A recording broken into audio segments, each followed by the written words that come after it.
江峰今天要给大家讲一个关于预言的故事。预言这种东西，大多数时候是骗局，但偶尔有一种预言不是骗局，而是计划。计划和预言最大的区别在于，预言是说说而已，计划是要花钱执行的。1991年，中国有一个学者出版了一本书，书里说，美国这个国家正在被自身的种族冲突、贫富撕裂、政治极化所侵蚀，他不需要外力打倒，只要把他的伤口维持住，让他持续流血，他就会慢慢失去主导世界的能力。这本书叫《美国反对美国》，作者叫王沪宁。30年后，有一个带着美国护照的男人，带着将近8亿美元搬去了上海，开始用真金白银把这本书的预言变成了美国街头的火焰。这个男人叫辛汉姆，但江峰今天要告诉大家，辛汉姆不是这个故事的主角，它是一件武器，一件造价昂贵、设计精良、用美国资本主义的钱打造出来的武器。真正的主角是那个坐在中南海里写剧本的人，和那个坐在塔尖上看着这场棋局一步步展开，嘴角微微上扬的皇上。要讲这个故事，必须从王沪宁说起。1955年，王沪宁生于上海。他不是革命家庭出身，没有显赫的红色背景，靠的是真本事。一路读到复旦大学国际政治系，留校任教，年纪轻轻就成了政治学界的明星学者。他写文章、写书，思维敏锐，文笔清晰，在那个年代的中国学术界是公认的顶尖人才。1988年8月，王沪宁以学术访问的名义踏上了美国的土地。他在美国待了将近6个月，走了30几座城市。他去了加州大学伯克利分校，住在校园附近，每天出门都要经过那个叫做人民公园的地方。人民公园听起来很宏伟，实际上是一块被无家游民占据的空地，每天有上百名衣衫褴褛的人在那里过夜，有人用破布搭帐篷，有人直接睡在报纸上。每天早晨，教会的慈善机构来发早点，定期开放的大学游泳池让他们进去洗澡。就在布什宣誓就任第41任总统的那天晚上，王沪宁在旧金山的街头看到了布什大街两旁高楼的门洞里睡着一个又一个无家游民。他把这些场景全部记在了笔记本里。他也记下了别的东西，底特律废弃的工厂区显示出去工业化之后工人阶级的困境，电视竞选广告里候选人互相人身攻击的恶意，大城市街头随时可能爆发的种族紧张，有钱人的社区和贫民区之间几乎无法逾越的鸿沟。王沪宁不是一个带着浪漫想象去美国朝圣的中国知识分子，他是一个冷静的观察者，带着政治学者的解剖眼光在解读他所看到的一切。他的结论写在了1991年出版的《美国反对美国》里。美国社会有着深层的制度性的矛盾，这些矛盾无法从根本上化解。种族问题、贫富分化、个人主义对社会凝聚力的侵蚀，这些都是美国体制的内生缺陷，不是一两个政府能够解决的。他没有说美国马上就会崩溃，他更聪明。他说的是，这些矛盾会让美国在未来的全球竞争中逐渐失去优势。这本书在1991年出版时没有引起太大的波澜，但是他等到了他的读者。现在江峰要讲一个让人后背发凉的细节。中南海那位在担任政治局常委之后，第一次正式会见王沪宁，开口的第一件事是背诵了《美国反对美国》里的一段话。背诵不是说我看过你的书，不是说我对你的观点有一些看法，是一字一句的背诵。一个已经站在中共最高权力核心的政治人物，在第一次正式见面的场合，用背诵对方著作的方式打招呼，这传递的信息只有一个：我把你的书读进去了，读进骨子里了。后来塔尖上那位担任总书记，给省部级干部开列阅读书单，里面有2本王沪宁的著作。在政治局的学习会上，包子亲口对在座的常委们说，王沪宁的书你们都读过没有？读过几本？要读，很受启发。朋友们，这是中共最高决策机构的学习会，不是大学读书俱乐部。在那个场合，皇上亲自给帝师的书做推荐广告，这说明王沪宁的那套理论，美国将被自身矛盾所摧毁，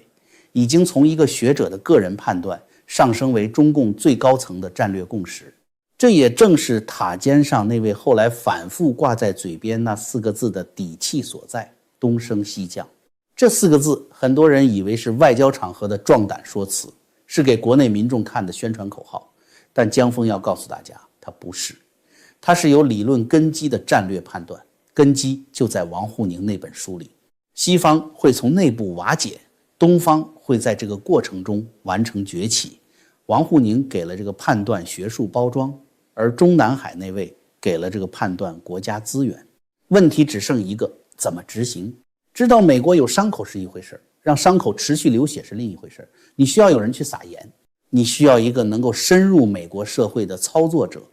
一个说着美国的语言，懂得美国的话语体系，能够以公民社会的面貌出现的人，但做的却是替中南海扩张意识形态版图的事业。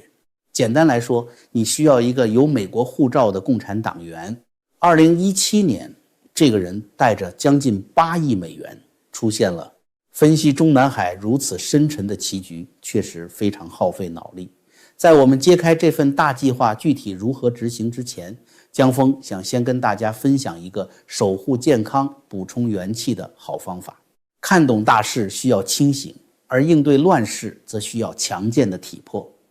普瑞堂的玄宝黑参工艺纯正，是居家必备、温和滋补的顶级选品。现在正值普瑞堂庆祝玄宝黑参全球销售10周年的感恩回馈活动，从3月28日到4月19日，只要在活动期间购买任何普瑞堂商品，就能享受双重惊喜。第一，每满500美元就送2颗原参，买的越多送的越多。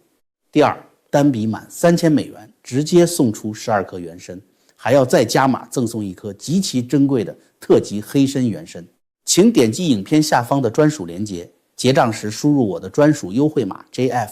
即可享受全球包邮。照顾好自己和家人的身体，就是对江峰最大的支持。好，我们回到正题。2017年，这盘大棋终于等来了他的执行者。请大家拿出时间尺，仔细量一量2017年发生了什么。2017年10月，中共19大在北京召开，包子开始了他的第2个任期，巩固了在中共体制内无可挑战的最高权威。就在这次19大上，王沪宁晋升进入了政治局常委会，坐上了第5把交椅，全面接管意识形态宣传和大外宣工作。第10终于从幕后走到了台前，虽然他依然不接受采访，依然几乎不公开露面，但他的权力已经在体制内得到了最高级别的确认。就在这同一年，一个叫辛汉姆的美国男人卖掉了他的科技公司，套现7.85亿美元，然后做了一个让所有人都看不懂的决定，搬去了上海。2件事，同一年，王沪宁入常，辛汉姆带钱赴沪。这不是江峰在强行制造阴谋论，这是一个问题的提出。为什么是同一年？答案需要我们先弄清楚辛汉姆是什么人，以及在这一年之前的几十年里，他和中共之间已经建立起了什么样的关系。内维尔·辛汉姆1954年生，美国康涅狄格州。父亲阿奇·博尔德·辛汉姆是一个斯里兰卡裔的马克思列宁主义学者，母亲同样信奉极左翼意识形态。在这个家庭的餐桌上，从来没有讨论过学区房和退休基金，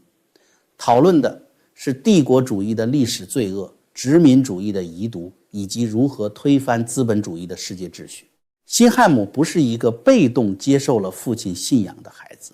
他是一个主动拥抱这套信仰并且付诸行动的信徒。少年时代，他加入了革命黑人工人联盟，一个信奉毛泽东主义的黑人民族主义组织。他亲自跑去克莱斯勒的装配线上打工，在底特律的工厂里拧螺丝，目的是践行当时激进左翼的革命理论，深入工人阶级，唤醒群众意识。朋友们，1972年的美国，一个有机会读大学的年轻人选择去工厂打工搞革命，这不是玩票，这是真信仰。后来他去了霍华德大学，在芝加哥创办了 ThoughtWorks 软件咨询公司，把生意做到全球45个国家。表面上他成了一个成功的资本家，但骨子里他的信仰从未改变过。然后到了2001年，一个转折点出现了。那一年，辛汉姆开始担任华为的战略技术顾问，这个身份维持了整整8年，直到2008年。华为是什么？江峰不需要多解释。美国众议院情报委员会在2012年的调查报告里明确指出，中共在华为内部维持着党委组织，它的业务和中国人民解放军之间有着说不清道不明的深层关联。更不用说任正非这个人，华为的创办人，解放军出身，和中南海那位之间的关系，江峰以前的节目里讲过，感兴趣的朋友可以去翻一翻。这里只说一句，在中共的政治生态里，任正非能把华为做到今天这个规模，靠的绝不只是商业才能。一个和皇上走得这么近的人掌舵的公司，你在里面做了8年顾问，你和北京之间建立的不是普通的商业人脉，而是一种更深层的政治信任关系。一个信奉毛泽东主义的美国左翼人士，在这样一家公司里工作了8年，和北京的人脉建立了深度的个人联系，对中共的运作方式有了近距离的了解，对中共的意识形态目标有了更具体的认识。这8年是辛汉姆和中共相互发现、相互评估、相互靠近的过程。一个原本只是在美国国内搞左翼运动的活动家，在这8年里看清楚了一件事，他个人的信仰和一个拥有14亿人口、全球第2大经济体、正在寻求主导全球话语权的政治系统有着高度的契合。2017年 ThoughtWorks 卖掉，钱到手了，王沪宁入场，帝师的理论有了最高级别的政治背书。辛汉姆做了他一生中最重要的一个决定，带着钱去上海，把王沪宁书里的那个预言变成现实。这不是一个被策反的间谍的故事，这是一个真正的信徒主动找到了和他的信仰一拍即合的政治系统，说我来了，我有钱，我们一起干。辛汉姆定居上海之后，把办公室设在上海时代广场18楼，和一家叫马库文化传播的公司共用。马库的业务很明确，招聘广告上写着，为全球进步智库和媒体网络提供中国视角的内容产品。翻译成大白话，替中南海把故事用外国人能接受的方式讲出去。办公室的墙上挂着一条红色横幅，永远跟党走。书架上放着一个特制瓷盘，正中是那位皇上带着微笑的肖像。这是一个带着美国护照、自称独立活动家的人的办公室。朋友们，这不是装修风格，这是政治效忠的公开声明。钱的流动印证了这种效忠的深度。从2021年起，辛汉姆旗下3个美国非营利组织通过7笔付款向马库文化传播汇入了超过900万美元，名目是制作网络新闻节目。美国的免税慈善资金流进上海的中共宣传外包公司，再以进步媒体内容的包装输出到全世界。而在中共体制的街头一侧，2023年5月，辛汉姆出席了一个在上海举行的由中共支持的媒体学院开幕式，摄影师拍下了他坐在一个叫于运泉的人旁边的画面。他是中国外文出版发行事业局的副局长，隶属中共中央委员会直属出版体系，中共对外话语输出的核心机构，旗下管理着中国日报、今日中国等一系列官方对外媒体。辛汉姆和于运泉同坐一台，不是陌生人碰巧出席同一场活动，这是业务对接，是上下游确认，是你在大洋彼岸花钱执行，我在这边负责话语协调的当面沟通。这条线往上追，中国外文出版局归口中宣部对外宣传系统，中宣部对外宣传最终向政治局常委、意识形态总管负责，那个人就是王沪宁。王沪宁在书桌前写战略，于运泉在体制内部执行对接，辛汉姆在大洋彼岸花美元落地。这条链条2017年之后有了足够的资金，开始全速运转。至于那些钱具体流向哪里，江峰请大家跟着看这张地图。辛汉姆通过一系列名字听起来人畜无害，地址却全是 UPS 快递信箱的空壳基金会把钱输送出去。正义与教育基金，地址是纽约某 UPS 信箱，收到6900万美元注资，对外称从事社区和人类服务。人民支持基金会登记在威斯康星州麦迪逊市某 UPS 信箱，把 1.08 亿美元输送给全球43个马克思主义组织，从巴西到厄瓜多尔，从南非到苏格兰，都有他的汇款记录。这些钱的下游是一批在美国街头频繁出现的组织。Answer 联盟和他的兄弟组织社会主义与解放党是美国近年来每一次重大街头抗议的组织骨干。2020年明尼阿波利斯的骚乱，2023年的反以色列示威，2025年的反 ICE 抗议，2026年初的各地骚乱，每一次他们的标语牌整齐划一，后勤补给有条不紊，现场媒体配合无缝。这不是自发的愤怒，这是有组织的动员。突破新闻、民意独立媒体报道框架和中共官媒惊人的一致。中国扶贫是人类奇迹，批评中国是新冷战操弄，美国是最大的帝国主义威胁。根据统计，自2020年以来，中共官媒至少122次转发了辛汉姆网络旗下人物的推文和报道。这不叫观点相近的巧合，这叫系统协同。辛汉姆的妻子埃文斯 Code Pink 的联合创办人亲自跑到美国国会办公楼里，进议员助理的办公室递传单，游说议员不要和中国为敌，活跃程度让共和党议员露娜愤而申请全面禁止 Code Pink 进入国会大厦。朋友们，这就是王沪宁那本书在现实世界里的执行版本。书里说美国有伤口，有人在后面不停地往伤口上撒盐，确保它不会自然愈合。2025年11月，辛汉姆做了一个让人意外的动作。在上海一个由中共支持、华东师范大学协办的全球南方学术论坛上，他站到台前，亲自发布了一份长达172页的文件，白纸黑字，英文写成，公开宣读。这份文件的核心主张是王沪宁30年前那套理论的完整英文版本，加上了更多当代案例和政策建议。美国赢得二战是谎言，基于规则的国际秩序是殖民主义的现代包装，资本主义是法西斯主义，必须建立以中南海内卫为核心的多边新世界秩序。他甚至替史达林和希特勒在1939年签订的苏德互不侵犯条约辩护，说史达林是被西方逼得别无选择。这个说法荒谬到让人怀疑是不是看错了，但他确实白纸黑字写在172页的文件里。为什么要公开？江峰的判断是过度的自信以及一种时机已到的错误评估。辛汉姆的网络在过去8年里运作得相当顺畅，美国街头被点燃过多次，舆论战打出了效果，网络覆盖的2000个组织在全球各地持续产出符合中共利益的内容。塔尖上那位提出东升西降，国际社会上也出现了越来越多的声音在质疑美国主导的世界秩序。他觉得是时候可以大大方方地亮出理论了。他错了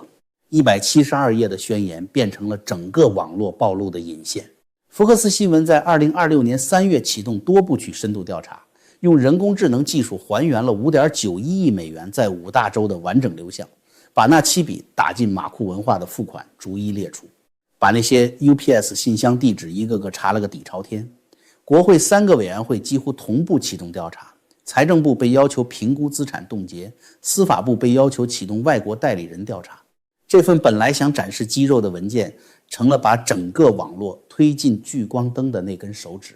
但故事还没结束，因为还有一个漏洞，大得像一个黑洞。辛汉姆本人坐在上海时代广场18楼，那个挂着永远跟党走横幅的办公室里，美国的传票送不到那里去。他用美国的免税慈善体系，花美国资本主义的钱，干的是摧毁美国主导秩序的事业，自己却坐在法律的真空里悠哉悠哉。这是一个关于用你的规则打你的故事，也是一个让美国立法者和执法部门不得不正视的结构性问题。现在让我们回到那本1991年的旧书，回到王沪宁在伯克利人民公园看到无家游民的那个早晨，他的预言实现了多少？客观地说，实现了一部分。美国的政治极化程度比1989年王沪宁访美的时候严重了不知道多少倍。种族问题依然是美国社会最敏感的神经，贫富差距在过去30年里持续扩大，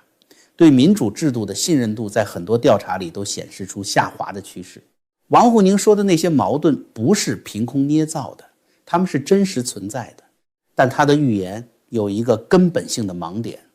也是辛汉姆的整套操作最终难以成功的原因。王沪宁在1988年的美国看到了矛盾，但没看到弹性。美国这个系统有一种让外人难以理解的自我修复能力，它可以允许自己的矛盾被放大到让人以为它快要崩溃，然后在关键时刻找到某种方式稳住。2021年1月6日国会山事件之后，全世界都以为美国的民主制度要垮了，结果2周后政权和平交接，让中南海大失所望。东升西降这4个字从提出到现在，西方没有按预期的速度下降，东方也没有按预期的速度上升。塔尖上那位还在等待他的地势预言兑现，但时间窗口正在收窄。而辛汉姆的底牌被翻开这件事，让整个操作的隐蔽性受到了根本性的破坏。一个依赖灰色地带运作的网络，一旦暴露在阳光下，效能就会大幅下降。组织被调查，资金被追踪，成员被识别，美国社会开始对这些进步媒体和社运组织提高警惕。王沪宁的书是一份洞察，但不是一份完整的剧本。他看到了美国的伤口，但低估了伤口旁边的免疫系统。辛汉姆带着将近8亿美元执行了这份不完整的剧本，在一定程度上加深了美国社会的撕裂，但距离让美国失去主导地位这个终极目标还差得很远。而且现在他的武器库已经暴露了。江峰在结束今天的故事之前，想给大家留下一个思考。在分析辛汉姆的时候，很多人习惯把他定性为中共的间谍或者收了钱的代理人，但江峰觉得这个定性不够准确，也低估了他的危险程度。一个收了钱的特务，钱断了，关系就断了；一个靠利益驱动的代理人，利益计算一旦改变，立场就可以转变。但辛汉姆不是这样的人，他是一个真正的信徒，他不是被策反的，他是主动投奔的。他带着钱找上门去，说：你们的理论我信，你们的目标我支持，我有资源，我们一起干。帝师写了剧本，皇上批了项目，美国人出了钱，美国的街头成了战场。这不是一个间谍故事，这是一个关于信仰、金钱和帝国野心的故事。而这个故事今天还没有结束。如果你觉得今天这期节目让你对这个世界看得更清楚了一点，请把它转发出去，同时点个赞，订阅频道。我们下期见。